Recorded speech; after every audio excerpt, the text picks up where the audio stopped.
যিজন আৰক্ষী বিষয়াক দেখা পালে তেওঁক দেখি মহিলাগৰাকী কেই মুহূৰ্তমানৰ বাবে শিলপৰা কপৌটোৰ দৰে নিথৰ হৈ পৰিছিল কাৰণ তেওঁৰ সন্মুখত থকা সেই আৰক্ষী বিষয়াজন আন কোনো নহয় সেইজন আছিল তেওঁৰেই এৰি যোৱা স্বামী যি বৰ্তমান এখন জিলাৰ এছপি ৰূপে দায়িত্ব চম্ভালি আছিল এই মুহূৰ্তটো কেৱল সেই মহিলাগৰাকীৰ বাবেই নহয় এছপিজনৰ বাবেও অস্বস্তিকৰ মুহূৰ্ত আছিল এজনে আনজনক দেখাৰ পিছত এইদৰেই নীৰৱ হৈ পৰিছিল যে গোটেই অফিচটোৰ পৰিৱেশ সলনি হৈ পৰিছিল এছপিৰ ওচৰত বিচ্ছেদিত পত্নীয়ে গোচৰ দিবলৈ অহাৰ খবৰটো যেতিয়াই ৰাজহুৱা হৈ পৰিছিল তেতিয়া গোটেই জিলাখনতে এই বিষয়টো চৰ্চিত হৈ পৰিছিল আৰু এছপিৰ ওচৰত বিচ্ছেদিত পত্নীয়ে যেতিয়া গোচৰ দিবলৈ গৈছিল তাৰ পিছত এছপি অফিচত যি ঘটনা ঘটিল সেয়া শুনিলে আপোনাৰো গাৰ নোম ডাল ডাল হৈ পৰিব প্ৰিয় দৰ্শক মূল কাহিনীটো কোৱাৰ পূৰ্বে আপোনালৈ আমাৰ এটাই অনুৰোধ আপুনি কোনখন জিলাৰ কোনটো অঞ্চলৰ পৰা আমাৰ ভিডিঅ' চাই আছে আপোনাৰ জিলা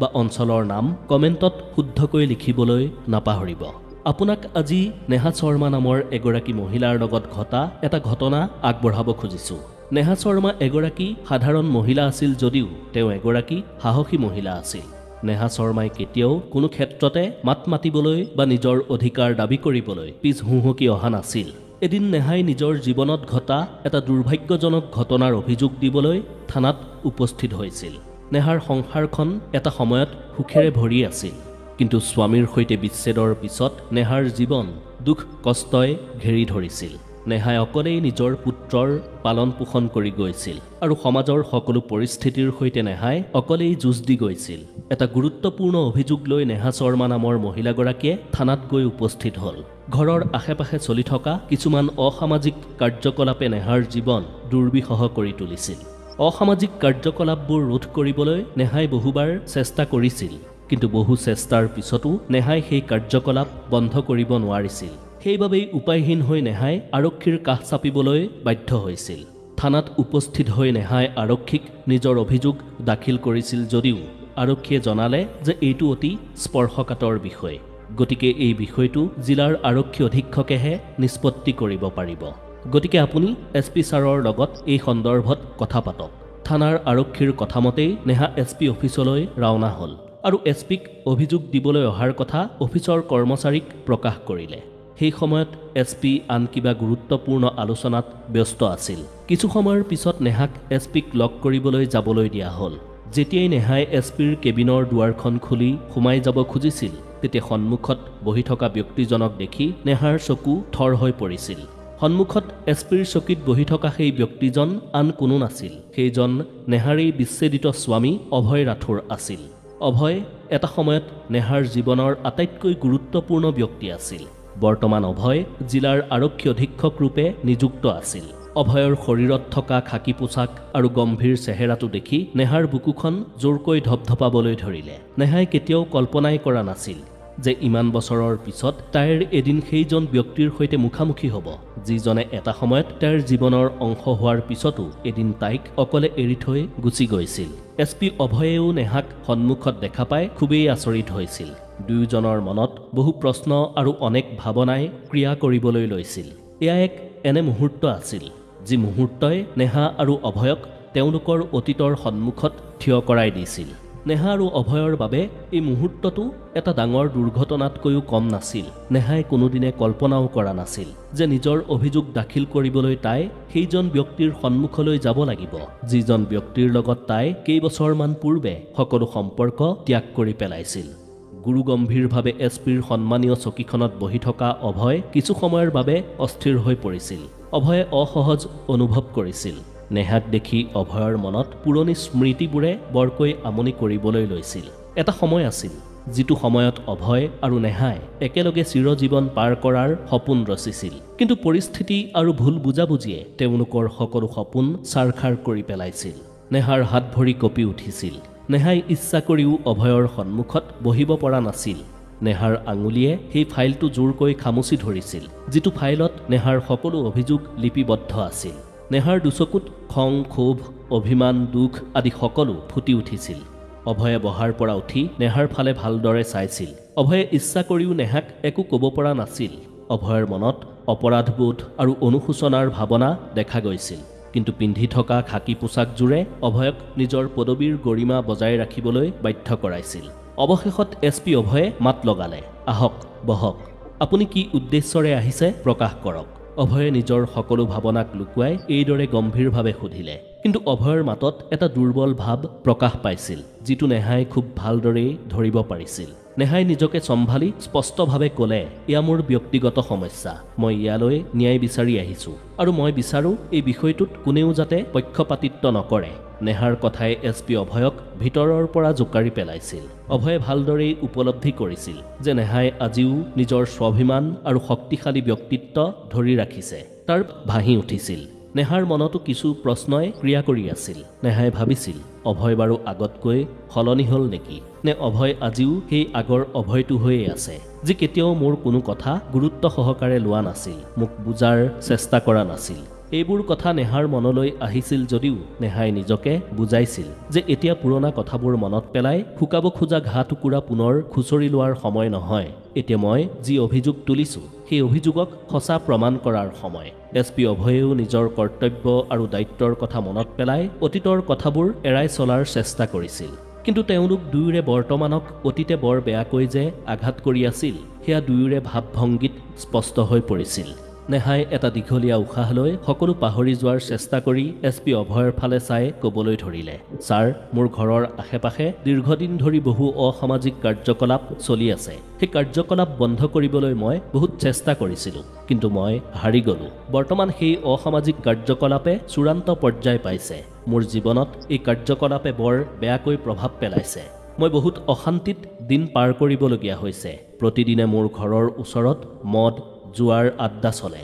অশ্লীল শব্দ প্ৰয়োগ কৰি সদায় একাংশ যুৱকে উদ্ভণ্ডালি কৰে। মই এগৰাকী অকলশৰীয়া মহিলা। মই ক্ৰমাৎ অসুৰক্ষিত অনুভৱ কৰিবলৈ লৈছোঁ।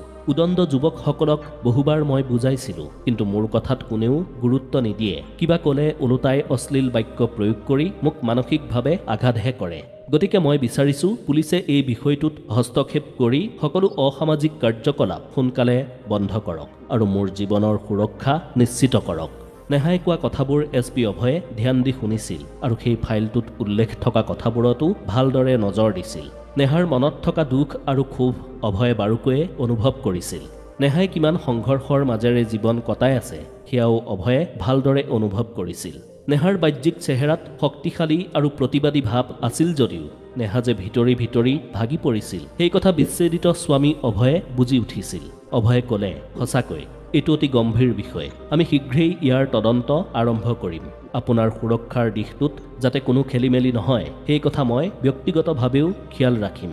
নেহাই SP অভয়ৰ কথা ভালদৰে শুনিছিল যদিও নেহাৰ মুখমণ্ডলত অবিশ্বাসৰ ভাৱনা ফুটি উঠিছিল। নেহাই নিজকে চম্ভালিব নোৱাৰি ক'বলৈ ধৰিলে, আজি আপুনি মোৰ বাবে ন্যায়ৰ কথা কৈছে, কিন্তু যি সময়ত আপুনি মোৰ ওচৰত থকাটো বেছি প্ৰয়োজন আছিল সেই সময়ত আপোনাৰ ন্যায় ক'লৈ গৈছিল? যেতিয়া আপুনি মোৰ বিশ্বাস মোৰ ভৰসা ভাঙি পেলাইছিল, যেতিয়া মোক সকলো সহিবলৈ অকলে এৰি থৈ আপুনি আঁতৰি গৈছিল, তেতিয়া আপোনাৰ কিয় ন্যায়ৰ কথা মনত পৰা নাছিল? নেহাৰ কথা শুনি অভয় বাক্ৰুদ্ধ হৈ পৰিছিল। নেহাৰ চকুলৈ অভয়ে চাব পৰা নাছিল। নেহাক ইমান বছৰৰ পিছত লগ পোৱাৰ এই মুহূৰ্তটো অভয়ে স্মৃতি হিচাপে ৰাখিম বুলি ভাবিছিল, কিন্তু এই মুহূৰ্তটোৱে যে অভয়ক জোকাৰি যোৱাকৈ আঘাত কৰিব সেই কথা অভয়ে ভবাই নাছিল। অভয়ে ভালদৰেই জানিছিল যে তেওঁ এই প্ৰশ্নবোৰৰ কোনো সঠিক উত্তৰ দিব নোৱাৰিব। সেইবাবে অভয়ে ক'বলৈ ধৰিলে, নেহা, মই জানো যে মই বহুত ভুল কৰিছিলোঁ, কিন্তু এই সময়ত মই আপোনাৰ হাজবেণ্ড নহয়, মই এজন আৰক্ষী। আপুনি মোৰ ওচৰলৈ অভিযোগ লৈ আহিছে আৰু আপোনাৰ অভিযোগৰ ভিত্তিত মই আপোনাক সহায় কৰাটো আৰক্ষী হিচাপে মোৰ দায়িত্ব। নেহাই SP অভয়ৰ কথাটো শুনিছিল যদিও নেহাৰ চকুত অতীতৰ ক্ষোভ তেতিয়াও ফুটি উঠিছিল। নেহাই ক'লে, মোক ন্যায়ৰ প্ৰয়োজন, সহানুভূতিৰ প্ৰয়োজন নাই। যদি সঁচাকৈ আপুনি নিজৰ দায়িত্ব নিষ্ঠাৰে পালন কৰিম বুলি ভাবিছে তেন্তে মই ন্যায় পাম বুলি অপেক্ষা কৰিম। কিন্তু এটা কথা মনত ৰাখিব, মোৰ আশা আৰু বিশ্বাস আপোনাৰ ওপৰত নাই, আইনৰ ওপৰতহে মোৰ আশা আৰু বিশ্বাস আছে। SP অভয় আৰু নেহাৰ এনে কথোপকথনৰ পিছত SPৰ কেবিনটোত কিছু সময়ৰ বাবে নিস্তব্ধতাই বিৰাজ কৰিছিল। নেহাই কথাখিনি কৈ কেবিনৰ পৰা ওলাই আহিল, কিন্তু যোৱাৰ সময়ত নেহাই বিচ্ছেদিত স্বামী অভয়ৰ ফালে এবাৰ ঘূৰি চালে। অভয় উদাস হৈ বহি আছিল। অভয়ৰ সকলো সপোন সপোন যেন লাগিছিল। অভয় আৰু নেহাৰ মাজত কেৱল শাৰীৰিক দূৰত্বই নহয়, ভাৱনাত্মক আৰু মানসিকভাৱেও এজনে আনজনৰ পৰা দূৰ হৈ পৰিছিল। এই মুহূৰ্তটো তেওঁলোকৰ অতীত আৰু বৰ্তমানৰ মাজত এডাল সাঁকো নিৰ্মাণৰ সোণালী মুহূৰ্ত আছিল। কিন্তু এই সাঁকো এতিয়াও আধৰুৱা হৈ ৰৈছিল। নেহা যোৱাৰ পিছত SP অভয়ে নিজৰ চকীখনতে বহি আছিল। কিন্তু অভয়ৰ মনত চৰম অস্থিৰতাই বিৰাজ কৰিছিল। অভয়ৰ হাতত তেতিয়াও সেই ফাইলটো আছিল, যিটো ফাইল SPৰ ওচৰলৈ নিবলৈ নেহাই সাহস কৰিছিল। ফাইলত লিখা থকা কথাবোৰ আৰু নেহাৰ দাবীবোৰ অভয়ৰ কাণত তেতিয়াও বাজি আছিল। সেইদিনা SP অফিচৰ গোটেই ষ্টাফটোৱে SP ছাৰক প্ৰথমবাৰৰ বাবে উদাস আৰু গভীৰ চিন্তিত যেন দেখা পাইছিল। SP অফিচৰ সকলো কৰ্মচাৰীয়ে SP ছাৰৰ অৱস্থাটো দেখি আচৰিত হৈছিল। SP অভয়ে নিজকে চম্ভালি লৈ নেহাই দি থৈ যোৱা অভিযোগৰ ফাইলটো পুনৰ খুলিলে। অভয়ে নেহাক কেৱল আইনীভাৱে ন্যায় দিয়াই নহয়, নেহাক অভয়ে নিজৰ দায়িত্ব নিষ্ঠাৰে পালন কৰিও দেখুৱাব লাগিব। SP অভয়ে থানাৰ ভাৰপ্ৰাপ্ত আৰক্ষী বিষয়াগৰাকীক সোনকালে SP অফিচলৈ মাতি পঠিয়ালে আৰু ভাৰপ্ৰাপ্ত আৰক্ষী বিষয়াগৰাকী অহাৰ পিছত নেহাৰ অভিযোগৰ ভিত্তিত সোনকালে তদন্ত কৰিবলৈ নিৰ্দেশ দিলে। SP অভয়ে থানাৰ ভাৰপ্ৰাপ্ত বিষয়াগৰাকীক ক'লে, এই বিষয়টো বহুত গভীৰভাৱে ল'ব লাগিব আৰু প্ৰতিটো ৰিপৰ্ট মোক দেখুৱাব লাগিব আৰু ভৱিষ্যতে যাতে সেই স্থানত কোনো মহিলাই এনেধৰণৰ পৰিস্থিতিৰ সন্মুখীন হ'বলগীয়া নহয় তাৰ বাবে কঠোৰ পদক্ষেপ গ্ৰহণ কৰিব লাগিব। ইফালে SP অফিচৰ পৰা ঘৰলৈ অহাৰ পিছত নেহাৰ মনতো চূড়ান্ত অস্থিৰতাই বিৰাজ কৰিছিল। বহু প্ৰশ্ন, বহু স্মৃতিয়ে নেহাক বৰকৈ আমনি কৰিবলৈ ধৰিলে।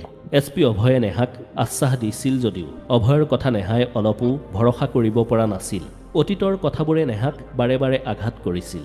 যিদিনা তেওঁলোক দুয়োৰে বিচ্ছেদ হৈছিল, সেইদিনা নেহাই সম্পৰ্কটোক বচাবলৈ নিজৰ ফালৰ পৰা কৰিব পৰা সম্ভৱপৰ সকলো চেষ্টা কৰিছিল। কিন্তু অভয়ে নেহাৰ কোনো কথাকেই প্ৰাথমিকতা দিয়া নাছিল। নেহাই নিজকে কৈছিল, মই এতিয়া দুৰ্বল নহয়, ইমান বছৰে মই জীৱনটো নিজেই চম্ভালি আহিছোঁ, মই এতিয়া কাৰো ওপৰত নিৰ্ভৰশীল নহয়। এইদৰে ভাবি নেহাই কেতিয়াও কোনো পৰিস্থিতিতে কাকো খাতিৰ নকৰোঁ বুলি প্ৰতিজ্ঞা কৰিলে। সেইদিনাই সন্ধিয়াৰ সময়ত নেহাক SP অভয়ে ফোন কৰিলে। অভয়ে ক'লে, নেহা, মই জানো তুমি মোৰ ওপৰত এতিয়াও ভৰসা কৰিব পৰা নাই আৰু তুমি এইদৰে ভবাটোৱেই স্বাভাৱিক। কিন্তু এইবাৰ মই তোমাৰ ভৰসাক জয় কৰিব বিচাৰিছোঁ। এয়া কেৱল মোৰ কৰ্তব্যই নহয়, এয়া মোৰ দায়িত্বও। তুমি নিজেই প্ৰমাণ পাবা। সোনকালেই তোমাৰ অভিযোগৰ ভিত্তিত ক্ষীপ্ৰ তদন্ত হ'ব আৰু তোমাৰ সুৰক্ষাও নিশ্চিত হ'ব। নেহাই উত্তৰ দিলে, এয়া আপোনাৰ কাম। মই আশা কৰিম আপুনি নিজৰ দায়িত্ব সেইদৰেই পালন কৰিব, যিদৰে এজন বিষয়াই নিজৰ দায়িত্ব পালন কৰাটো উচিত। কিন্তু আপুনি এটা কথা মনত ৰাখিব, মোৰ জীৱনত আপোনাৰ এতিয়া কোনো অধিকাৰ বা ভূমিকা থকাটো মই নিবিচাৰোঁ। মই কি ক'ব বিচাৰিছোঁ আপুনি নিশ্চয় বুজিছে। SP অভয়ে নেহাৰ কথাটো চুপচাপ স্বীকাৰ কৰিলে। অভয়ে অনুভৱ কৰিলে যে নেহাৰ মনত তেওঁৰ প্ৰতি যি ক্ষোভ আছে, সেই ক্ষোভ দূৰ কৰাটো ইমান সহজ নহ'ব। কিন্তু SP অভয়ে মনৰ মাজতে প্ৰতিজ্ঞা কৰিলে যে মই মোৰ দায়িত্ব আৰু কৰ্তব্য সম্পূৰ্ণ নিষ্ঠাৰে পালন কৰিম। এয়া কেৱল নেহাক ন্যায় দিয়াই নহয়, অভয়ে নিজৰ বিশ্বাসযোগ্যতা প্ৰমাণ কৰাৰো এক সুযোগ আছিল। নেহাৰ কথাটো অভয়ে স্বীকাৰ কৰি লৈছিল যদিও অভয়ৰ মনত অস্থিৰতা ক্ৰমান্বয়ে বাঢ়ি গৈছিল। তাৰ পিছত SP অভয়ে এটা টীম গঠন কৰিলে আৰু নেহাহঁতৰ অঞ্চলত হোৱা অসামাজিক কাৰ্যকলাপৰ ওপৰত টীমটোক চোকা নজৰ ৰাখিবলৈ নিৰ্দেশ দিলে। অভয়ে মনতে ভাবিছিল যে নেহাক মই দেখুৱাই দিব লাগিব যে মই সলনি হৈছোঁ, মই আগৰ অভয়টো হৈ থকা নাই। নেহাই মোক মাফ নকৰিলেও মই নেহাক যিকোনো পৰিস্থিতিত ন্যায় দিবই লাগিব। ইফালে ঘৰতে বহি বহি নেহাই সকলো পৰিস্থিতিৰ ওপৰত নজৰ ৰাখি গৈছিল। নেহাই অভয়ক বুজাই দিছিল যে অভয়ৰ লগত তাইৰ এতিয়া আৰু কোনো সম্পৰ্ক নাই। কিন্তু এটা কথা সঁচা যে সেইদিনা দুয়োজনে মুখামুখি হোৱাৰ পিছত নেহাৰো পুৰণি ঘা টুকুৰা পুনৰ পকিবলৈ আৰম্ভ কৰিছিল। নেহাই অকলশৰে বহি অতীতৰ সেই ঘটনাবোৰ মনত পেলাবলৈ ধৰিলে, যি ঘটনাই নেহাক এনে পৰ্যায়লৈ লৈ আহিছিল। কিছুদিনৰ পিছত SP অভয়ে ৰিপৰ্ট লাভ কৰিলে যে নেহাৰ অঞ্চলত চলা সকলো অসামাজিক কাৰ্যকলাপ বন্ধ হ'ল আৰু তাত এতিয়া শান্তিময় পৰিৱেশে বিৰাজ কৰিছে। অসামাজিক কাৰ্যকলাপ চলোৱা সকলোকে গ্ৰেপ্তাৰ কৰা হ'ল আৰু সেই অঞ্চলত পুলিচৰ পেট্ৰলিং বঢ়াই দিয়া হ'ল। এই ৰিপৰ্ট পোৱাৰ পিছত SP অভয়ে স্বস্তিৰ নিশ্বাস লৈছিল। কিন্তু অভয়ৰ মনত এটা প্ৰশ্নই বাৰে বাৰে আমনি কৰিছিল যে মই যি পদক্ষেপ ল'লোঁ এয়াই যথেষ্টনে? নিজৰ দায়িত্ব নিষ্ঠাৰে পালন কৰি মই নেহাৰ মনত অলপ হ'লেও ঠাই পাব পাৰিমনে? এইদৰে ভাবি অভয়ে এবাৰ পুনৰ নেহাক ফোন কৰাৰ কথা ভাবিলে। অভয়ে সিদ্ধান্ত ল'লে যে নেহাক মই বেলেগ একো কথাই নকওঁ, মাত্ৰ নেহাৰ সমস্যাটো সমাধান কৰিলোঁ বুলিহে জনাই দিম। অভয়ে নেহালৈ ফোন লগালে আৰু ক'লে, নেহা, তোমাৰ অভিযোগৰ ভিত্তিত ব্যৱস্থা গ্ৰহণ কৰা হ'ল। এতিয়া তুমি সম্পূৰ্ণৰূপে সুৰক্ষিত। যদি ভৱিষ্যতে তুমি কিবা সমস্যা পোৱা তেন্তে নিসংকোচে মোক প্ৰকাশ কৰিব পাৰিবা।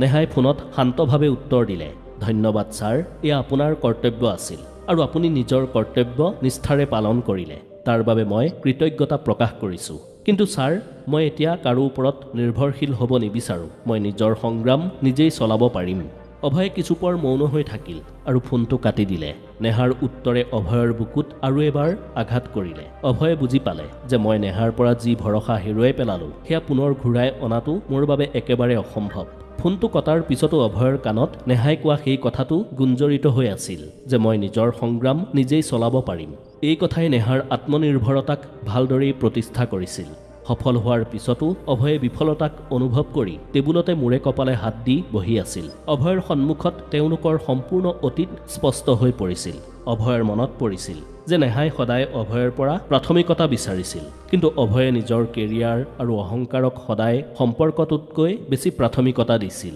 নেহাই কিমানবাৰ চেষ্টা কৰিছিল যে অভয়ে তাইৰ মনৰ কথা বুজি পাওক কিন্তু অভয়ে কেতিয়াও নেহাৰ কথাক মহত্ব দিয়া নাছিল অভয়ে সদায় নিজৰখিনিৰ ওপৰতহে গুৰুত্ব দিছিল অভয়ে এতিয়া বুজি পাইছিল যে মই সদায় আমাৰ সম্পৰ্কটোৰ পৰা বিচাৰিছিলোহে সম্পৰ্কটোক মই একো দিবলৈ চেষ্টাই কৰা নাছিলোঁ অভয়ে নিজকে কৈছিল যে নেহাই মোৰ পৰা কেতিয়াও বেছি কিবা কিবি বিচৰাও নাছিল নেহাই বিচাৰিছিল যে মই সদায় তাইৰ কাষত থাকোঁ তাইক যাতে মই বুজি পাওঁ আৰু তাইক যাতে মই গুৰুত্ব দিওঁ কিন্তু মই সেইবোৰ কথা এবাৰো ভাবি নাচালোঁ মই সদায় নিজৰ দুনিয়াত ব্যস্ত আছিলোঁ আৰু নেহাৰ প্ৰয়োজনবোৰক মই সদায় আওকাণ কৰি চলিছিলোঁ মই আচলতে কি হেৰুৱালোঁ সেই কথা নেহা মোৰ পৰা দূৰ হৈ যোৱাৰ পিছতহে মই বুজিব পাৰিছোঁ ইফালে নেহাৰ মনতো এগালমান প্ৰশ্নই দোলা দি ধৰিছিল নেহাই অভয়ৰ লগত কটোৱা অতীতৰ কথাবোৰ মনত পেলালে এটা সময়ত কিদৰে দুয়োজনে ভৱিষ্যতৰ সপোন দেখিছিল সেই কথা নেহাৰ মনত পৰিছিল সময়ৰ লগে লগে অভয়ৰ চিন্তাধাৰা কেনেকৈ সলনি হৈ পৰিছিল সেই কথাও নেহাৰ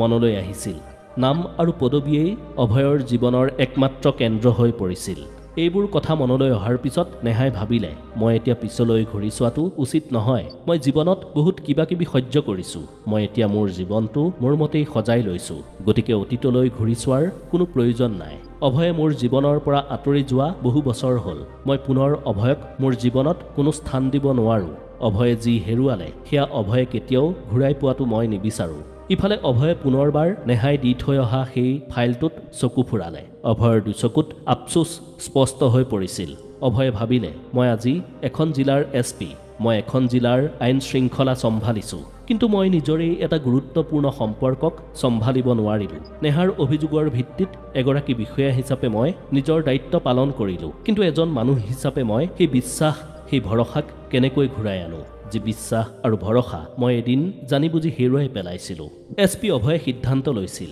যে মই মোৰ কৰ্তব্য নিষ্ঠাৰে পালন কৰি যাম লাগিলে নেহাই মোক পুনৰ স্বীকাৰ নকৰক কিন্তু নেহাৰ জীৱনলৈ যাতে কেতিয়াও কোনো সমস্যা নাহে তাৰ বাবে মই দূৰৰ পৰাই দৃষ্টি ৰাখি যাম আচলতে এয়া অভয়ৰ দায়িত্বই নাছিল এয়া অভয়ৰ প্ৰায়চিত্তও আছিল অভয়ে প্ৰতিজ্ঞা কৰিলে যে নেহাৰ জীৱনত কোনো দখল নিদিয়াকৈ মই নেহাক প্ৰতি মুহূৰ্ততে আঁতৰৰ পৰাই সুৰক্ষা দিম সহায় কৰি যাম অভয়ে খাকী পোছাকযোৰ স্পৰ্শ কৰি নিজকে বুজাইছিল যে মই এতিয়া এজন ব্যক্তি নহয় মই এতিয়া এখন জিলাৰ শীৰ্ষ প্ৰশাসনিক বিষয়া অভয়ে নিজকে কৈছিল যে নেহাক মই দেখুৱাব লাগিব যে মই কেৱল নামত বিষয়া নহয় মই মোৰ পদ আৰু দায়িত্বও সততাৰে পালন কৰিব জানো ইফালে ঘৰত থকা নেহাই অভয়ৰ কথা বতৰা অভয়ৰ ব্যৱহাৰ অভয়ে ফোন কৰা ইত্যাদি কথা ভাবি অভয়ে নিজকে যে সলনি কৰাৰ চেষ্টা কৰি আছে সেই কথা উপলব্ধি কৰিছিল নেহাহঁতৰ অঞ্চলত আৰক্ষীৰ সক্ৰিয়তা বৃদ্ধি পাইছিল সেই স্থানত আগৰ দৰে হুলস্থুল অসামাজিক কাৰ্যকলাপ আদি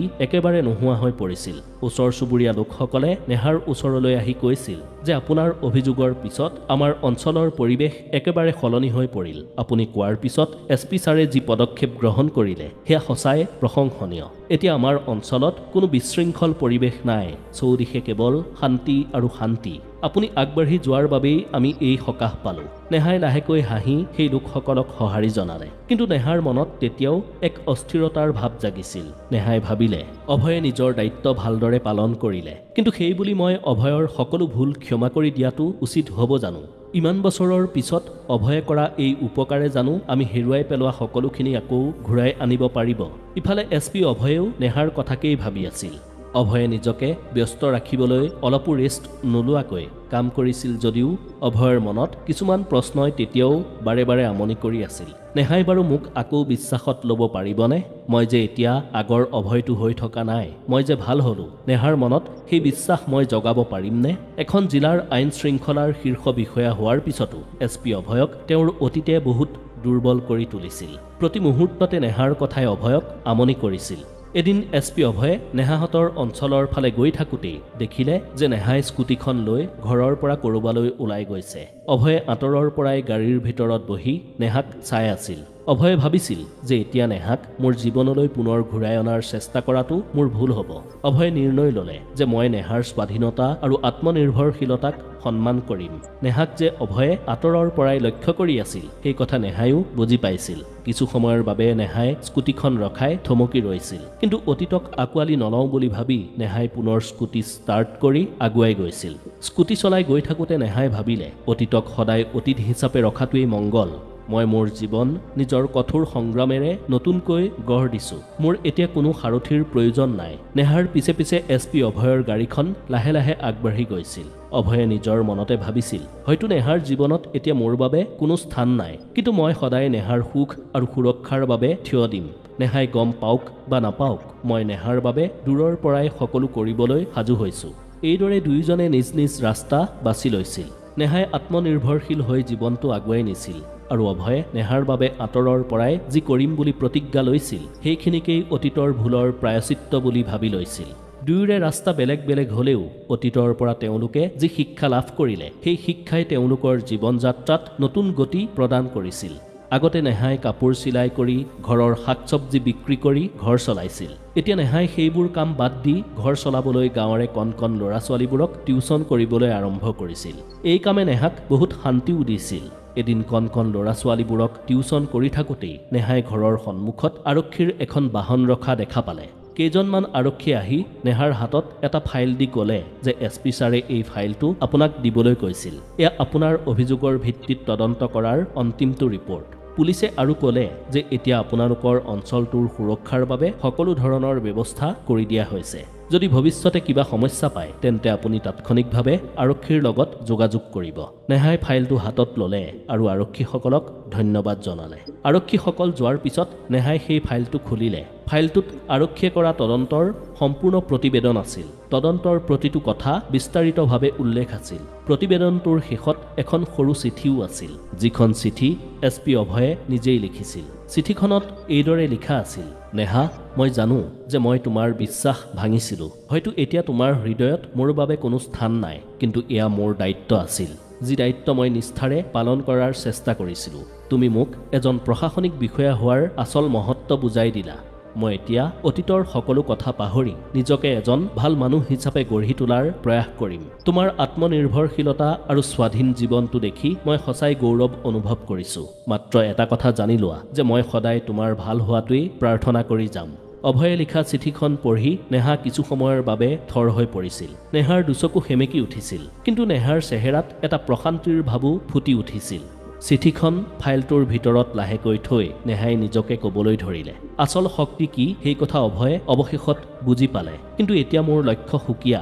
মই মোৰ নিজৰ জীৱন নিজেই গঢ়ি তুলিছোঁ আৰু মই মোৰ জীৱনটো অকলেই পাৰ কৰাটো বেছি পচন্দ কৰিম। বেলেগৰ ওপৰত নিৰ্ভৰ কৰি মই জীৱনটো পাৰ কৰিব নিবিচাৰোঁ। ইফালে অভয়েও আকাশৰ ফালে চাই এটা দীঘল উশাহ লৈ নিজকে কৈছিল, নেহাই মোক যি শিক্ষা দিলে সেয়া মোৰ জীৱনৰ আটাইতকৈ ডাঙৰ শিক্ষা।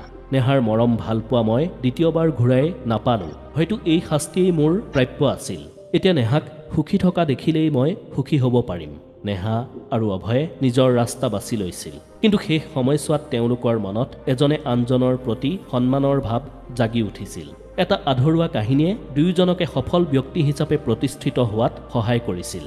কেতিয়াবা দূৰৰ পৰাহে সঁচা ভালপোৱাৰ মহত্ব উপলব্ধি কৰিব পৰা যায়, কাৰণ সেই দূৰত্বইহে আমাক সম্পৰ্কবোৰৰ গভীৰতাক বুজাত সহায় কৰে।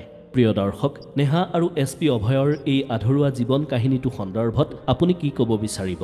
নেহাই পুনৰ অভয়ক আঁকোৱালি নলৈ ভাল কৰিলে বুলি আপুনি ভাবেনে? নিজৰ ভুল বুজি পোৱাৰ পিছত নিজকে সলনি কৰিব বিচৰা অভয়ক নেহাই এটা সুযোগ দিব লাগিছিল বুলিও আপুনি ভাবে নেকি? আপোনাৰ মতামত কমেণ্টত পাম বুলি আমি আশাৰে বাট চালোঁ। যদি ভিডিঅ'টো ভাল লাগিল তেন্তে অন্ততঃ 5জন বন্ধুক হ'লেও ভিডিঅ'টো শ্বেয়াৰ কৰি দিব। ধন্যবাদ।